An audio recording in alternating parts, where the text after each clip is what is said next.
Endings can be bittersweet. No one knows this better than Ann Cleeves.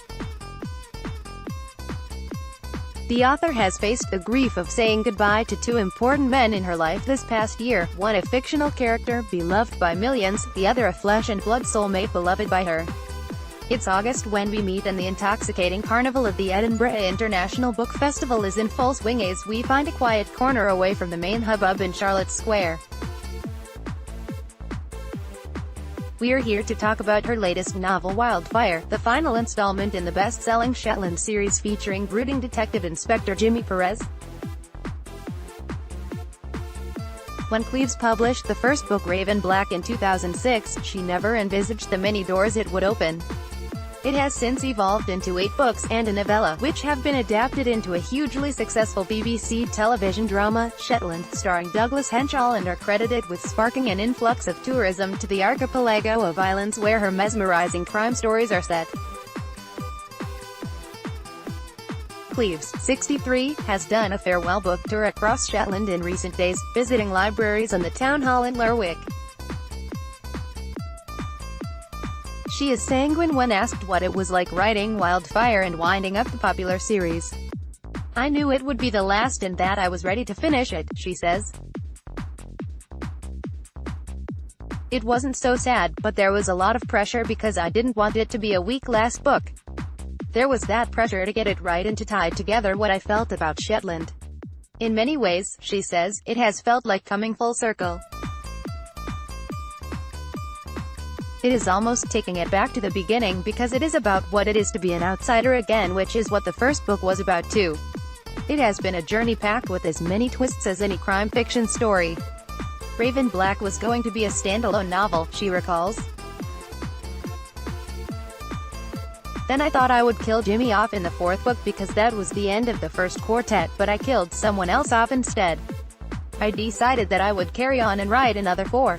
So, I knew that it was coming. There wasn't enough material and I wasn't sufficiently passionate about it to write 4 more books. I wanted to end with the 8. Besides, there were other practical reasons for bringing the series to a close. There are only 23,000 people living in Shetland and I have killed a fair few off," she laughs. The TV series has killed even more. Her own Shetland story began in 1975. Cleeves, then 20, had dropped out of university when a chance conversation in a pub led to a job as an assistant cook at the Fair Isle Bird Observatory. Never mind, she jokes, that her ornithology knowledge and culinary skills were somewhat lacking. She recounts turning up on Shetland's mainland to catch the boat to Fair Isle. There was no cafe or waiting room at the pier, merely a telephone box where Cleeves sheltered from the wind. "I waited and waited. Finally, the postie came by and told me, 'Oh no, the boat won't come today, the weather is too bad,' so I had to find a bee. I was there for 2 nights. The woman who ran the bee paid for bed and breakfast, but she gave me lunch and dinner as well." When Cleeves eventually arrived on Fair Isle, she settled into a routine of cooking, cleaning toilets and chambermaid work. "One of my jobs was to cycle down the island waving a flag to tell everyone if a rare bird had been spotted," she says. In the spring when they were rounding up the hill sheep for clipping, all the bird observatory staff would be out helping. "I got to clip the sheep too. I wasn't brilliant, but I gave it a go." It was on Fair Isle that Cleeves met her husband Tim, a visiting ornithologist who had come to observe the autumn migration. He proposed a year later as they sat in a hay trailer on the way back to a friend's croft after a day helping in the fields. The couple celebrated their 40th wedding anniversary in February last year. But only months later, Tim took ill and was diagnosed with a heart condition. He died in hospital in December, aged 67.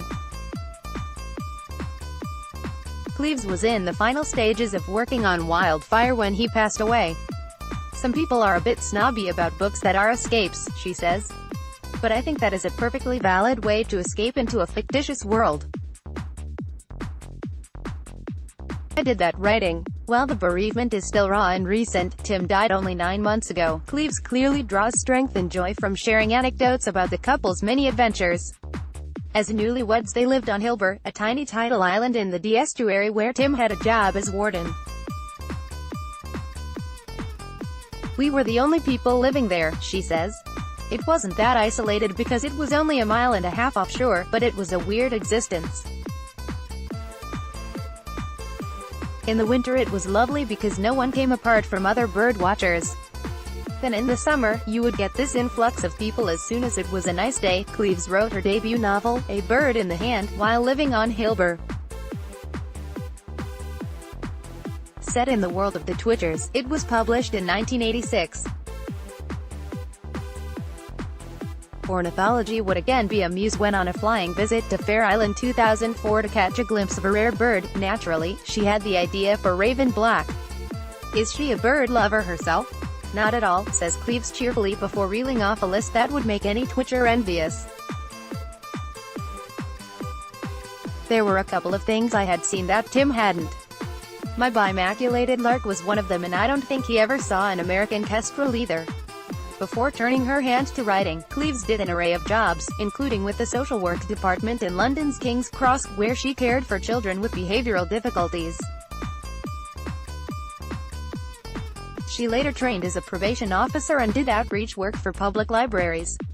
When based on Hilbur, there was a stint as an auxiliary Coast Guard. "We had to do exercises with maps and compasses," she says. "Was like maths. I was awful." Tim said it was the only time he was ever the boss. "He just despaired because I was so hopeless." The eldest of 2 daughters, Cleeves grew up in small villages across Herefordshire until the family moved to Barnstaple in North Devon when she was 11. Her father was a primary school head teacher and her mother worked as a secretary and shop assistant. Cleeves alludes to a slightly awkward childhood. "It is quite hard to make friends if your dad is the school teacher. I was much more an observer than a participant. I was always watching and curious about what other people were doing, but slightly solitary.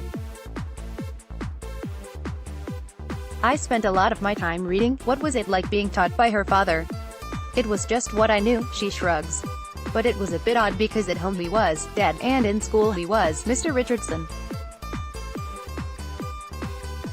I don't think it was ever said that I should call him Mr. Richardson, but it would have been strange to call him Dad at school. The seeds for becoming a writer were sown at an early age. I was always a storyteller," says Cleeves. "Even before I could read and write, I can remember having a running narrative in my head in the third person describing what I was doing. I was always outside looking in." She has published 32 books to date. They have inspired 2 long-running TV dramas. Vera, starring Brenda Blethyn as the eponymous detective, was famously picked up by ITV after a scriptwriter found a second-hand copy of The Crow Trap in a charity shop. It is now in its 9th series. In a similar twist of fate, drama producer Elaine Collins, then working for ITV Studios, optioned the Shetland books after falling in love with them. Screenwriter David Kane, whose credits include The Field of Blood, Taggart and Rebus, adapted the novel Red Bones for the debut BBC series in 2013. 3 two-part dramas based on Raven Black, Dead Water and Blue Lightning followed. Series 3 and 4 were written exclusively for television, as was the upcoming 5th series, which is currently being filmed on location in Glasgow and Shetland. It means that Perez, as portrayed by Henshaw, will live on within the small screen. I'm curious, though, how Cleeves feels bidding farewell to her own Perez. "I have said goodbye to Jimmy, but I will miss him," she says. There was poignant timing about her decision to finish writing the book series. Did it feel like there were parallels with her own life? It did, she says. Because I met Tim in Shetland and I was finishing the Shetland book at the time he died, it did feel that it was right somehow. That it was the right time to be finishing the books. It would have been hard if there was another book to come. That would have been really tricky. Her calling card is getting beneath the skin of isolated communities, places with deeply ingrained values where everyone knows their neighbors, leaves their doors unlocked and outsiders are viewed warily. Wildfire continues that theme. It is about how what happened in the generation before can play out in present times. The title had to have fire in it because the previous 3 book titles were all elements. Wildfire made me think of gossip, rumor, and how destructive that can be. Some of the nastiest things I have heard people say have been in the school playground while waiting to pick up kids. Mums who are lacking in confidence can be really bitchy about other people, a sort of gang mentality that is horrible. Wanted to explore that. Fans will be desperate to find out if Cleeves has given her leading man a happy or tragic ending. No spoilers here. The book is a gripping whodunit, yet equally feels like a love letter to the islands. I do love Shetland so much. I'll still go back and will probably write short stories set there. Cleeves has a new series in the pipeline and has already started writing. It is set in North Devon, she says. Again, it is a community on the edge. It has a big, faded seaside town that attracts transients who work in the big hotels during the summer. There are the Hooray Henrys, posh public school kids who come down to surf. It is quite arty and a few aging hippies have washed up there and stayed. I'm quite interested in exploring that. She confirms it will center on a police figure yet is tight-lipped about the specifics. Cleeves is enjoying immersing herself in the project. It feels quite easy to write at the moment because it is something new and that I am excited about. Is a third TV adaptation in her future? Cleeves hoots with laughter. That would be a bit greedy.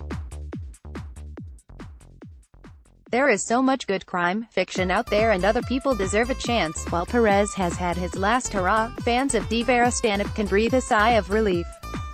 Cleeves reckons that the book series, set in the northeast of England, has plenty of life yet. I'm going to write more Vera. It is a much wider palette with the city, post-industrial, landscape, and former pit villages, beautiful coast and hills. There is lots going on. Home these days is Northumberland, where Cleeves lives close to her 2 daughters and 6 grandchildren. She was recently named as a patron of Tyneside and Northumberland Mind, a mental health charity which has personal meaning because her late husband Tim was bipolar. Cleeves has commissioned a piece of fiddle music to mark the end of the Shetland books. The composition, A Tune for Jimmy Perez, was written by Shetlander and musician Kathy Gelderd. Asked if she could find a traditional Fair Isle tune to start it off, says Cleeves. It is a journey with some slow bits, a reel and a jig, very much in the format of Shetland music. It begins using the rhythm of a traditional Fair Isle grace. That is very special. It is a lovely piece of music. How did it feel hearing that for the first time? Amazing, she smiles. I said to Kathy, Tim has just died. I think it is a tune for Tim as well, so I will have that to keep. Although it is a tune for Jimmy Perez, it is also a tune for Tim. Her goal moving forward is simple. I just want to keep writing, says Cleeves. I love it. I get up in the morning and sit at my kitchen table in my pajamas making stuff up. I am being all these people. I'm in their heads seeing the world through their eyes. What could be better than that? She shakes her head when asked about regrets. I've been lucky. It has been a good life. There have been some dark times when Tim was ill. I had breast cancer when I was in my early 30s and missed out on taking my youngest daughter to her first day at school. It has not been rosy all the way, but I have been very lucky to have a happy marriage and lovely family. There are still stresses in life, but overall I have had a pretty good time. Wildfire by Ann Cleeves is published by Macmillan. Price, £16.99. The author is at Bloody Scotland in Stirling on September 23. Visit bloodyscotland.com.